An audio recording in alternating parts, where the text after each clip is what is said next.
नमस्कार दोस्तों, मैं धीरेन्द्र वर्मा आपका स्वागत करता हूं। जैसा कि हम लोग मध्यकालीन भारतीय श्रृंखला में पढ़ रहे थे, गुलाम वंश और गुलाम वंश को हमने खत्म किया। उसके आगे के चैप्टर में जो वंश आता है वो खिलजी वंश आता है। जैसा कि हमको पता है कि गुलाम वंश के समाप्ति पर जब खिलजी वंश का उदय हुआ या खिलजी वंश की स्थापना करी गई, तो जो खिलजी वंश की जो स्थापना करी गई, सबसे पहले हम लोग आइए स्टार्ट करते हैं मध्यकालीन भारतीय इतिहास की श्रृंखला में खिलजी वंश की शुरुआत कैसे और कब तक हुई। सल्तनत काल में दिल्ली सल्तनत पे जो सबसे कम वंश ने जिसने शासन किया वो हमारा खिलजी वंश था, और खिलजी वंश ने मात्र 30 साल तक दिल्ली सल्तनत पे शासन किया। क्लियर भैया? खिलजी वंश की स्थापना जलालुद्दीन फिरोज खिलजी ने की थी। जलालुद्दीन फिरोज खिलजी ने खिलजी वंश की स्थापना करी थी, 1290 में स्थापना करी थी, और जलालुद्दीन खिलजी का जो टाइम पीरियड रहा वो 1296 में रहा। 1290 से 1296 तक रहा, और खिलजी वंश के ये संस्थापक थे। जलालुद्दीन खिलजी की जो उपाधि थी वो इब्ने सईफ थी। इब्ने सईफ का मीन्स होता है तलवार का बेटा। जलालुद्दीन की एक और उपाधि थी शाइस्ता खां। और जो जलालुद्दीन का राज्याभिषेक हुआ वो बलबन के पुत्र कैकोबाद ने एक किलोखरी का महल बनवाया था। किलोखरी का तो वो मतलब अधूरा था, अभी इनकम्प्लीट था, बना भी नहीं था।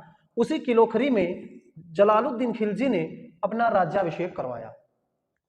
बात क्लियर? यानी कि कैकोबाद के द्वारा बनवाए गए किलोखरी के महल में जलालुद्दीन खिलजी ने अपना राज्याभिषेक करवाया। और इनकी एक विशेषता थी कि ये सिर पे मुकुट नहीं पहनते थे, ये पगड़ी धारण करते थे। जलालुद्दीन खिलजी पगड़ी धारण करते थे। और जलालुद्दीन खिलजी का जो वजीर था उस वजीर का नाम था नयन जैनी। उस वजीर का क्या नाम था? नयन जैनी। सल्तनत काल के इतिहास में सबसे वृद्ध जो मुसलमान रहा वो जलालुद्दीन फिरोज खिलजी रहा। ये 70 वर्ष की अवस्था में दिल्ली का शासक बनता है, इसीलिए इसको सर्वाधिक वृद्ध मुसलमान कहा जाता है, सर्वाधिक वृद्ध सुल्तान कहा गया है दिल्ली सल्तनत का। आगे देखते हैं, इसने कभी कोई खून खराबे जैसा कोई अभियान नहीं किया था कभी। ये अपने आप को मतलब कहता था कि मैं एक सच्चा मुसलमान हूं और मुसलमानों का रक्त बहाना मेरी आदत नहीं है, ये इसका मोटिव था। तो ये कभी किसी का खून नहीं बहाता था। आगे चल के एक अंतिम बार एक फकीर सीदी मौला एक थे, उनका ये वध करवाता है। यही इसका पहला और यही इसका अंतिम अभियान था। अंतिम मतलब एक बार ऐसा हुआ कि फकीर सीदी मौला ने इसके विरुद्ध अभियान कर दिया, तो इसने अपना आपा खो दिया। जब इसने अपना आपा खो दिया जलालुद्दीन खिलजी ने, तो फकीर सीदी मौला का वध करवा देता है। यही वध जलालुद्दीन खिलजी का पहला और आखिरी वध होता है। इसके बाद वो कभी कोई किसी का कत्ल नहीं करता है। और दूसरी बात, एक मलिक छज्जू थे। मलिक छज्जू अभियान के दौरान मतलब इसके दरबार में आते हैं, तो मलिक छज्जू को जब बंदी बना के लाया जाता है अभियान के दौरान, तो उसके सामने जलालुद्दीन खिलजी तलवार फेंक देते हैं, अपनी तलवार फेंक देते हैं, कहते हैं मैं तुमको नहीं मारूंगा। उसको भी माफ कर देते हैं। और ताजुद्दीन कुची इसके खिलाफ जो अभियान करता है उसको भी ये माफ कर देता है। ताजुद्दीन कुची को भी माफ कर देता है। तो ये किसी को नहीं मारता है। इतनी बात क्लियर?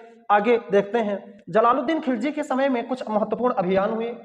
1290 में एक रणथंभौर का अभियान होता है, लेकिन रणथंभौर के अभियान यानी कि रणथंभौर के किले को ये नहीं जीत पाता है। कोशिश बहुत करता है जलालुद्दीन फिरोज खिलजी, फिर बाद में जब हारता है तो एक वाक्य अपने मुंह से निकालता है, कहता है कि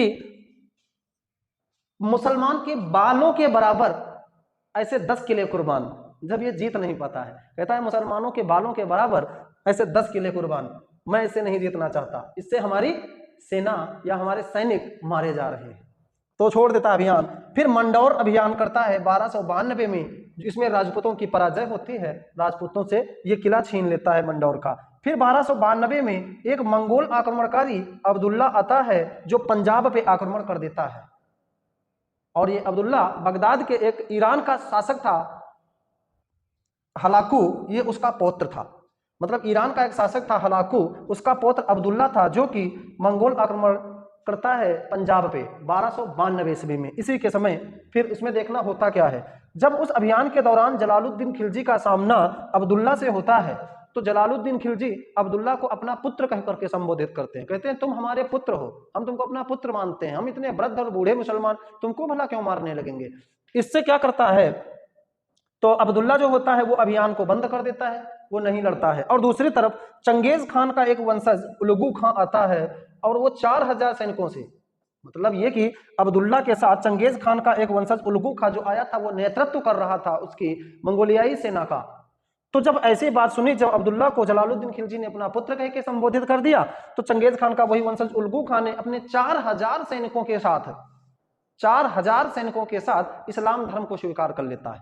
और यही दिल्ली सल्तनत में एक नवीन क्रांति कही जाती है। क्वेश्चन बनता है कि किस शासक के समय दिल्ली में नवीन क्रांति का उदय हुआ, तो यही नवीन क्रांति थी। और इसीलिए ये जो 4000 सैनिक जिन्होंने इस्लाम धर्म स्वीकार किया, इनको नवीन मुसलमान कहा गया। और इनको रहने का इंतजाम जलालुद्दीन खिलजी ने दिल्ली के मुगदलपुर में किया था। क्लियर भैया? आगे हम लोग देखते हैं और इनसे कुछ अभियान होते हैं। 1292 में एक भिलसा का अभियान होता है। भिलसा का अभियान होता है, तो उस भिलसा के अभियान से ये जलालुद्दीन खिलजी बहुत खुश होते हैं, बड़ा प्रसन्न होते हैं और अपने भतीजे अलाउद्दीन खिलजी को अवध का इख्तियार नियुक्त कर देते हैं। बात इतनी समझ में आई? 1292 में जब भिलसा अभियान से प्रसन्न होकर अलाउद्दीन खिलजी को ये अवध का इख्तियार नियुक्त करते हैं, और उसके बाद देवगिरी का उस समय एक शासक होता है, उसका नाम होता है रामचंद्र देव, जो कि यादव वंश का शासक होता है। दक्षिण में हम बात करते हैं, देवगिरी का जो शासक था रामचंद्र देव था और वो यादव वंश का था। क्लियर भैया? और उसका एक पुत्र था शंकर देव।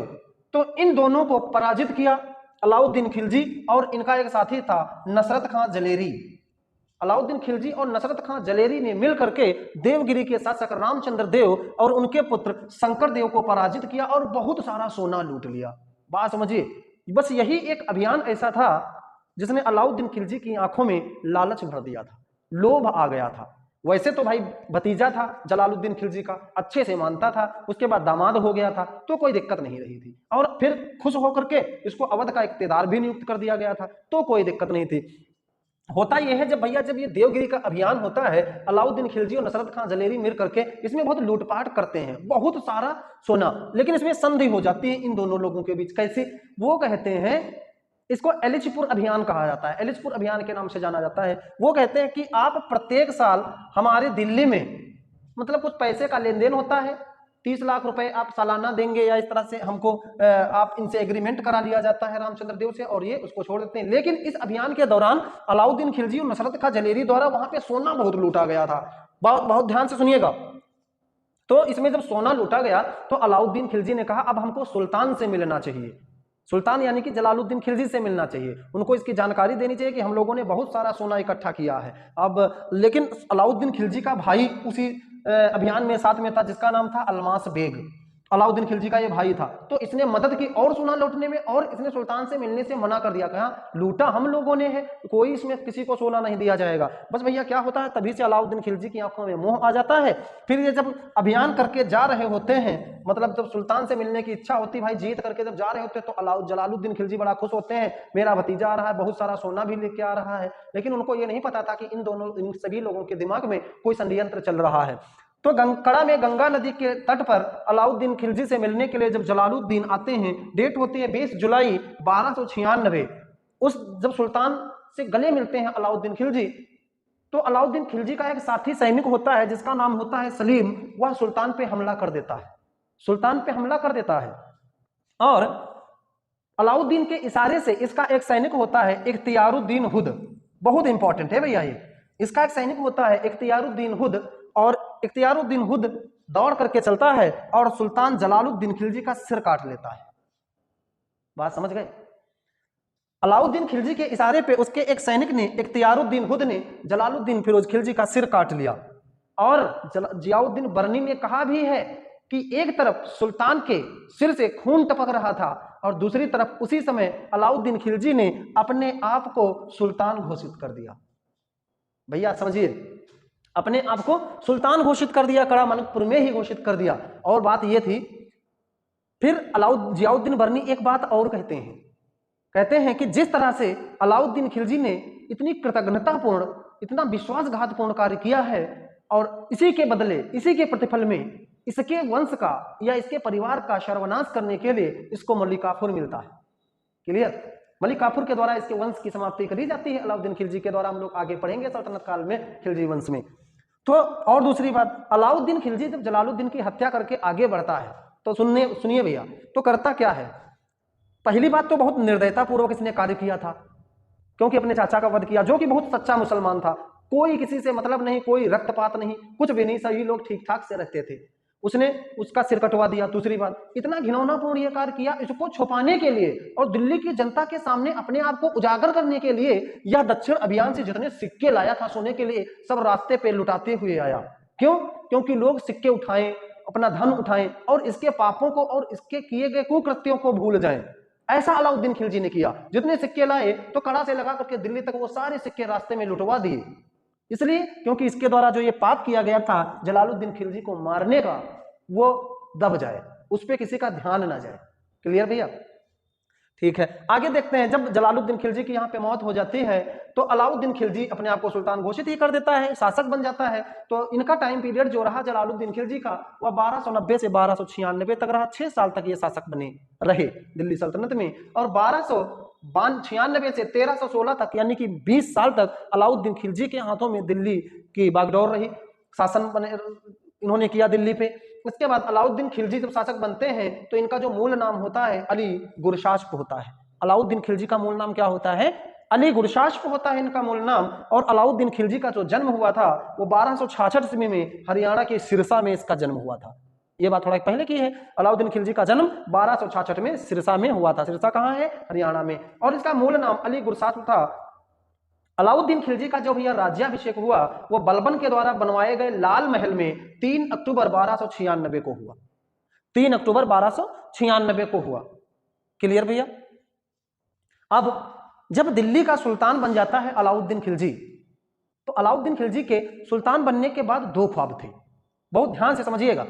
सुल्तान बनने के इसके 2 ख्वाब थे कि जब हम सुल्तान बनेंगे या दिल्ली के शासक बनेंगे तो हम क्या करेंगे। पहला तो था अपने साम्राज्य का विस्तार करके विश्व विजय करना, और दूसरा था इस्लाम धर्म का प्रचार प्रसार करना। अलाउद्दीन खिलजी की ये 2 ख्वाब थे। ध्यान से सुनिएगा। जब ये शासक बना तो ये बस चाहता था कि हम विश्व विजेता बने, सिकंदर की तरह, जो अलेक्जेंडर आया था, फिलिप द्वितीय का लड़का, याद है? तो उसकी तरह ये विश्व विजय करना चाहते थे। और दूसरी बात, इस्लाम धर्म का प्रचार प्रसार करना चाहते थे। क्लियर भैया? एक दिल्ली कोतवाल थे उस समय, उनका नाम था अलाउल मुल्क। यहां पे हम लिख दे रहे हैं, उनका नाम था अलाउल मुल्क। भैया बहुत ध्यान से समझिएगा। ये अलाउल मुल्क जो थे ये जियाउद्दीन बर्नी के चाचा थे। जियाउद्दीन बर्नी के चाचा थे और अलाउद्दीन खिलजी के बहुत अच्छे मित्र थे, जो कि उस समय दिल्ली में कोतवाल पद पे नियुक्त थे। तो वो इनके मित्र थे। तो जब ये शासक बने तो वो अलाउद्दीन खिलजी से मिलने आए। तो अलाउद्दीन खिलजी ने उनके सामने 2 बातें रखी कि ऐसा है दोस्त, मेरे 2 ख्वाब हैं, हम विश्व विजय करना चाहते हैं और इस्लाम धर्म का प्रचार प्रसार करना चाहते हैं। तो अलाउल मुल्क ने बहुत अच्छे से उनको समझाया कि ऐसा है अलाउद्दीन, आप अभी अभी नए अच्छे से राजा बने, एक काम करिए, जो आपका विश्व विजय करने का अभियान है इसको आप छोड़ दीजिए, आप अपने साम्राज्य को भारत में बढ़ाने का सोचिए, भारत में आप अपने साम्राज्य को बढ़ाइए, ठीक है, और यहीं पे आप इस्लाम धर्म का प्रचार प्रसार पहले करिए, इसके बाद आप विश्व विजय की सोचिए। पहले आप अपने साम्राज्य को सुदृढ़ बनाइए, कमियां हैं उनको दूर करिए। हम जानते हैं आप एक सिकंदर के समान एक महान योद्धा हैं, और रही बात आप सिकंदर के समान विश्व विजय करना चाहते हैं तो मैं आपको दूसरा द्वितीय सिकंदर मानता हूं। आप सिकंदर ए सानी हैं। अलाउल मुल्क के द्वारा ही इसको उपाधि दी गई थी सिकंदर ए सानी। आप सिकंदर ए सानी हैं, आप द्वितीय सिकंदर हैं, आप सिकंदर के समान हैं। क्लियर? खुश? तो ये खुश हो गए। अब अपना अभियान पे, अपना भारत में प्रचार प्रसार करने पे ये शुरू हो गए। देखो अलाउद्दीन खिलजी ने कार्य बहुत महत्वपूर्ण करे, बड़े अच्छे अच्छे काम किए। हम लोग आगे डिस्कशन करते हैं, इसके बारे में चर्चा करते हैं। इनकी जो उपाधि थी सिकंदर द्वितीय की थी, यानी कि सिकंदर ईशानी, यानी कि सिकंदर के समान, और एक थी सल्तनत का समुद्रगुप्त। इतिहासकार लेन पोल कहते हैं कि अलाउद्दीन खिलजी सल्तनत काल का समुद्रगुप्त था। इतिहासकार लेन पोल ने कहा है कि अलाउद्दीन खिलजी सल्तनत काल का क्या था? समुद्रगुप्त था। अच्छा, अमीर खुसरो ने क्या कहा है? अमीर खुसरो ने अलाउद्दीन खिलजी को विश्व का सुल्तान कहा है, जनता का चरवाहा कहा है, और युग का विजेता कहा है। और क्या कहा है? युग का विजेता कहा है।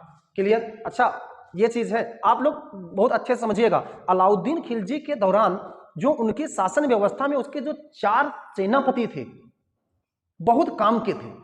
मतलब बहुत काम के मतलब ये कि उनके बिना अलाउद्दीन खिलजी का हर अभियान अधूरा रहता था। क्लियर? वो कौन कौन से थे? बहुत ध्यान से समझिएगा। एक का नाम था अलमास बेग, एक का नाम था नसरत जलेरी, एक का नाम था नसरत खां जलेरी और एक का नाम था हिजरबुद्दीन और एक का नाम था संजर। क्लियर? लेकिन अलाउद्दीन खिलजी ने इनको सबको उपाधि देकर के इनके नाम चेंज कर दिए। अल्मास बेग का नाम उलूग खां रख दिया, नसरत खां जलेरी का नाम नुसरत खां रख दिया, नुसरत खां रख दिया, और हिजरबुद्दीन का नाम जफर खां रख दिया और संजर का नाम अलफ खां रख दिया। तो इतिहास, भारतीय इतिहास में उलूग खां, जफर खां, नुसरत खां और अलफ खां, ये अलाउद्दीन खिलजी के 4 खान जाने जाते हैं। 4 खान थे ये। क्लियर भैया? 4 खान। और सबसे बहादुर जो इनका खान था जफर खान था। जफर खान की मृत्यु मंगोलों से आक्रमण करते समय हुई थी। बहुत अच्छी बात है ये इसके बारे में। जियाउद्दीन बर्नी ने जफर खान को युग का रुस्तम कहा है, युग का रुस्तम कहा है जफर खान को। बहुत टैलेंटेड सेनापति था। क्यों? एक बात याद रखिएगा, मंगोल इतना डरते थे जफर खान से, जब मंगोल इतना डरते थे जफर खान से, एक बात याद रखिए बहुत इंपॉर्टेंट है, इसीलिए उसको युग का रुस्तम कहा जाता है जफर खान को। मंगोल इससे बहुत डरते थे, कहते थे हमारे घोड़े पानी नहीं पी रहे हैं, ऐसा लग रहा है कि यहाँ पे जफर खान आ रहा है, इतना डरते थे। ठीक है? अच्छा, अलाउद्दीन खिलजी के समय सबसे ज्यादा मंगोल आक्रमण 6 बार हुए। 6 बार मंगोल आक्रमण हुए अलाउद्दीन खिलजी के समय। दिल्ली सल्तनत का यह पहला शासक था जिसके समय में 6 बार मंगोल आक्रमण हुए, जो कि अभी तक के किसी शासक में के समय सर्वाधिक मंगोल आक्रमण थे। पहला मंगोल आक्रमण 1221 में चंगेज खान के द्वारा इल्तुतमिश के समय किया गया था, और उसके बाद से 6 मंगोल आक्रमण अलाउद्दीन खिलजी के समय में हुए। हम आगे इनकी चर्चा करेंगे। आज की वीडियो कम समय की है, तो आज कम समय की वीडियो में इतनी चर्चाएं नहीं हो पाएंगी, तो इसके आगे का जो अलाउद्दीन खिलजी या खिलजी वंश का जो हम सेकंड वीडियो बनवाएंगे, तो उसमें आपको सारी बातें क्लियर कराई जाएंगी। लेकिन इंपॉर्टेंट बातें और देखिए, अलाउद्दीन खिलजी जब शासक बना तो उसने 4 अध्यादेश जारी किए। मोस्ट इंपॉर्टेंट अध्यादेश थे, बहुत ही इंपॉर्टेंट। ठीक है भैया? व्यक्तिगत संपत्ति जब्त करने का, व्यक्तिगत संपत्ति जब्त करने का एक अध्यादेश जारी किया। इसमें भैया क्या था? इसमें यह था जैसे पहले उसके शासन के समय के पहले कुछ राजा महाराजाओं ने साधु सन्यासियों को या सूफी संतों को या कुछ गरीब लोगों को जमीन दे दी थी, जमीन दे दी थी। क्लियर करना, जमीन दे दी। और तो इसने क्या किया, वो सारी जमीन सबसे वापस ले ली, सबसे जमीन वापस ले ली, जब्त कर ली, छीन ली जमीन। और दूसरी बात, अलाउद्दीन खिलजी ने जो इकता व्यवस्था की शुरुआत करी थी, मोस्ट इंपॉर्टेंट, अलाउद्दीन खिलजी ने जो इकता व्यवस्था की शुरुआत करी थी, उस इकता व्यवस्था को भी अलाउद्दीन खिलजी ने समाप्त कर दिया और सैनिकों को नगद वेतन देना शुरू कर दिया। बात इंपॉर्टेंट है, अलाउद्दीन खिलजी ने ही इकता व्यवस्था को समाप्त कर दिया था जो इल्तुतमिश के द्वारा शुरू करी गई थी, और उसकी जगह पे सैनिकों को नगद वेतन देने की व्यवस्था शुरू करी।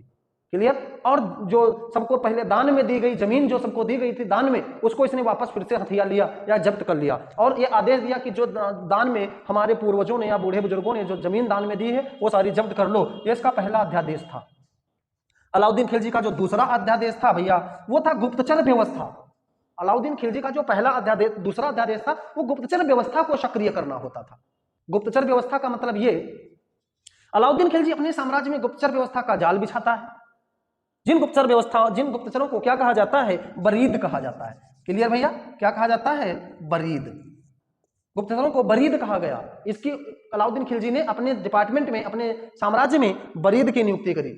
और आगे हम आपको पढ़ाएंगे, जब 1303 में ये चित्तौड़गढ़ का एक अभियान करता है अलाउद्दीन खिलजी, उसके बाद ये बाजार नियंत्रण प्रणाली शुरू करता है। उस अभियान के बाद 1303 में क्वेश्चन पूछा जाता है कि बाजार नियंत्रण प्रणाली किस अभियान के बाद शुरू करी, तो चित्तौड़ अभियान 1303 के बाद से स्टार्ट करी थी।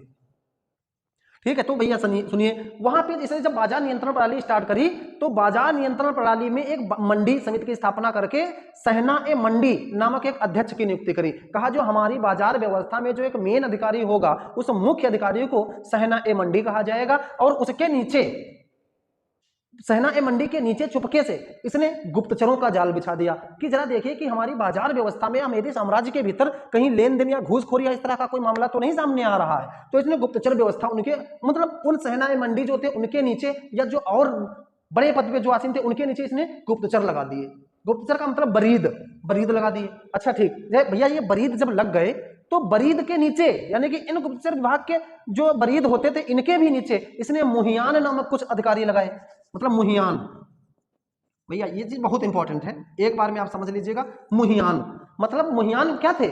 बरीद जो थे, यानी कि जो गुप्तचर अधिकारी थे, उनकी भी देख रेख के लिए अलग से गुप्तचर व्यवस्था एक उनके नीचे भी लगाई गई, जिन सैनिकों को या जिन लोगों को मुहियान कहा गया। बात समझिए, गुप्तचर व्यवस्था में सहना ए मंडी मेन अधीक्षक होता था, उसकी मतलब जासूसी करने के लिए या उसका ध्यान रखने के लिए बरीद की नियुक्ति करी गई गुप्तचर विभाग में, और उन बरीदों की देखभाल करने के लिए, उनकी जासूसी करने के लिए और चुपके से मुहियान को लगा दिया गया। क्लियर? तो इनकी जो गुप्तचर व्यवस्था थी ये बहुत स्ट्रिक्ट थी, बहुत कठोर थी अलाउद्दीन खिलजी की, इसीलिए इनकी बाजार नियंत्रण व्यवस्था बड़ी अच्छी मानी गई है। अच्छा, ये इन्होंने गुप्तचर व्यवस्था की व्यवस्था करी, ये इनका दूसरा अध्यादेश था। तीसरा भैया था कि शराब, भांग और जुआ खेलने पर इसने प्रतिबंध लगा दिया। शराब का उत्पादन पे इसने प्रतिबंध लगा दिया, भांग के उत्पादन में प्रतिबंध और जुआ खेलने पे प्रतिबंध लगा दिया। तो और दूसरी बात, इसके साम्राज्य में यदि कोई शराबी मिलता था, जैसे शराब पी के कहीं पड़े हैं, तो इसने क्या किया था, साम्राज्य के बाहर या राज्य क्षेत्र सीमा के बाहर इसने सूखे कुएं खुदवाए थे और उन्हीं कुओं में उन शराबियों को शाम को ले जाकर के उसी कुएं में डाल दिया जाता था। ऐसे इसने व्यवस्था कर रखी थी। बाद में जब पता चला कि सैनिक थक जाते हैं, बिना शराब पिए उनसे काम नहीं होता है, तो इसने एक चीज कह दिया कि आप लोग चावल की शराब बना सकते हो, चावल की शराब अपने घरों में बना करके पी सकते हो, लेकिन आपका कहीं घूमना नहीं होगा। अगर शराब पी के आप घूमते पाए गए तो आप एक कुएं में डाल दिए जाओगे। भांग जुआ खेलने पे भी इसने प्रतिबंध लगा दिया। ये इसका तीसरा अध्यादेश था। चौथा अध्यादेश भैया देखिए अलाउद्दीन खिलजी का चौथा अध्यादेश क्या था कि अमीर सरदारों को शादी समारोह में जाने पर प्रतिबंध लगा दिया। जो अमीर सरदार यानी कि अमीर वर्ग के जो लोग थे, उनके सामाजिक समारोह पर इसने प्रतिबंध लगा दिया। क्यों? इसका मानना था कि जो अमीर वर्ग के जो लोग होते हैं भैया, वो राजा के खिलाफ जब एक पास इकट्ठा होंगे, वार्तालाप करेंगे, तो राजा के खिलाफ षड्यंत्र रचते हैं, मारने की साजिश रचते हैं, उनके खिलाफ प्लानिंग करते हैं। तो जब एक पास इकट्ठा ही नहीं होंगे, और इकट्ठा भाई कब हो पाता है, इंसान आजकल मतलब इतना ज्यादा बिजी रहता है, इकट्ठा शादी समारोह या ऐसे कोई बड़े अवसर हुए, वहां पे बड़े बड़े लोग वीआईपी मिलते हैं। तो इसने प्रतिबंध लगा दिया अपने साम्राज्य में कि कोई भी अमीर वर्ग सरदार का सामाजिक समारोह में इकट्ठा होना मना है। यानी कि इसने सामाजिक जो अवसर थे उन पे ही प्रतिबंध लगा दिया। बात सामाजिक समारोह जो होने थे उन पे प्रतिबंध लगा दिया कि अमीरों के कोई सामाजिक समारोह नहीं होंगे और कहीं किसी को कोई दावत पे नहीं बुलाया जाएगा। ये इसके चार अध्यादेश थे। और भैया मंगोलों से युद्ध करने के लिए अलाउद्दीन खिलजी ने रक्त और युद्ध की नीति अपनाई। इसने कहा रक्त बहाओ, युद्ध करो, रक्त बहाओ, युद्ध करो, रक्त बहाओ, और इसका कोई मतलब एम नहीं था। तो अब जब फिरोज, आपने पढ़ा होगा आगे पीछे, बलबन ने लौह और रक्त की नीति अपनाई थी और अलाउद्दीन खिलजी ने रक्त और युद्ध की नीति अपनाई थी। Most important question, Alauddin Khilji ने रक्त और युद्ध की नीति अपनाई थी मंगोलों से आक्रमण करने के लिए। पहला जो मंगोल आक्रमण था भैया वो 1298 में कादर खां, एक मंगोलियाई था, उसके द्वारा किया गया था। पहला जो मंगोल आक्रमण था, हम लोग पहला जरूर पढ़ते हैं क्योंकि पूछा जाता है कि पहला अभियान किसका हुआ। तो अलाउद्दीन खिलजी के समय जो पहला अभियान हुआ वो 1298 में पहला मंगोल आक्रमण कादर खां के द्वारा किया गया था। फिर आगे हम लोग पढ़ते हैं कि अलाउद्दीन खिलजी के प्रमुख अभियान क्या थे। अलाउद्दीन खिलजी के जो अभियान थे वो उत्तर भारत के, पहला अभियान इनका गुजरात अभियान था जो 1298 में हुआ। दूसरा जो इनका अभियान था रणथंभौर था जो 1301 में हुआ। आपको भैया ये बात पता होनी चाहिए, जब ये गुजरात अभियान 1298 में हुआ था, इसी अभियान के दौरान नुसरत खां, जो इनके 4 खान में एक खान था, नुसरत खां, इसने इसका नेतृत्व किया था। और यहीं से इख्तियारुद्दीन मलिक, किसका नाम था, इख्तियारुद्दीन मलिक, जिसका नाम क्या कहते हैं, मलिक काफूर को खरीद के 1000 दिनार में लेके आता है, इसीलिए मलिक काफूर को 1000 दिनारी कहा जाता है। इसी अभियान के दौरान लाता है। उसका मूल नाम होता है इख्तियारुद्दीन, जो मलिक काफूर था। इसके बाद चित्तौड़ का एक अभियान होता है 1303 में। आपको पद्मावत मूवी में जैसा कि दिखाया गया, चित्तौड़ का उस समय शासक था राणा रतन सिंह था, और उसके 2 सेनापति थे, बहुत बहादुर सेनापति थे। आप लोगों ने उनका नाम बहुत अच्छे से सुना है भैया। एक का नाम था गोरा और एक का नाम था बादल। ये चित्तौड़ अभियान जब करता है अलाउद्दीन खिलजी 1303 में, तो राणा रतन सिंह के साथ ये बेचारे दोनों सेनापति युद्ध करते हुए मारे जाते हैं। लेकिन बहुत वेल टैलेंटेड, बहुत अच्छा टैलेंट इनके अंदर होता है, बहुत वीर सेनापति होते हैं। ये दोनों भाई होते हैं, गोरा और बादल। आगे चल करके हिंदी में जब प्रसिद्ध एक लेखक आएंगे, उनका नाम होता है जटमल। आप लोगों ने पढ़ा होगा जटमल जहांगीर के समय 1622 ईस्वी में 1623 ईस्वी में गोरा बादल की कथा की रचना करते हैं, जो हिंदी की प्रामाणिक पहली रचना मानी जाती है। ये वही गोरा बादल हैं जो राणा रतन सिंह के सेनापति थे और जिनकी गोरा बादल की कथा नामक एक रचना की गई है जटमल के द्वारा 1623 में जहांगीर के समय। ये वही गोरा बादल हैं। आगे मालवा अभियान करते हैं 1305 में, सिवान अभियान 1308 में करते हैं और जालौर का अभियान 1311 में करते हैं। क्लियर भैया। फिर दक्षिण भारत में अभियान होते हैं देवगिरी का 1307 में अभियान करते हैं अलाउद्दीन, वारंगल में 1309 में करते हैं और होयसाल में एक अभियान करता है 1310 में और पांडे में करता है 1311 में। ये कुछ इनके बारे में हम डिटेल से बात करेंगे आगे के वीडियो में, क्योंकि अलाउद्दीन खिलजी के द्वारा कुछ कर लगाए गए, उनके बारे में हम लोग आगे चर्चा करेंगे, क्योंकि एक वीडियो में इतना आना पॉसिबल नहीं था, इसलिए मैं छोटी वीडियो बना रहा हूं ताकि हम इसको 2 वीडियोज में आराम से बना सकूं। तो अलाउद्दीन खिलजी के समय जो महत्वपूर्ण इंपॉर्टेंट अभियान थे, इनकी बाजार नियंत्रण प्रणाली क्या थी, इनकी गुप्तचर व्यवस्था क्या थी अलाउद्दीन खिलजी की, और इनके प्रशासनिक कार्य क्या थे, इनके कर लगाए गए थे, कितना कर लेते थे, ये इस तरह की जो सारी व्यवस्थाएं हैं, यानी कि अलाउद्दीन खिलजी के बारे में सबसे मोस्ट इंपॉर्टेंट थिंग्स जो हम लोग पढ़ेंगे वो आगे के वीडियो में पढ़ेंगे। और इसका आगे का वीडियो बहुत जल्द आपको मिलेगा, तो आप लोग इस श्रृंखला को शुरुआत से देखते रहिए। आपकी सल्तनत काल की जितनी वीडियोज हैं शुरुआत से नंबर 1 वीडियो से लगा करके आज तक 10 वीडियोज हो गई हैं, आप शुरुआत से देखिए और मोटिवेट हमको करिए, आप लोग मेरा उत्साहवर्धन करिए। हम आप लोगों के लिए ऐसे फैक्ट लेके आए हैं, इंपॉर्टेंट फैक्ट है आपके परीक्षा के दृष्टिकोण से, और आगे जो अलाउद्दीन खिलजी के बारे में आगे का जो वीडियो होगा मोस्ट इंपॉर्टेंट वीडियो होगा, आप लोग जरूर देखें। थैंक यू एंड जय हिंद।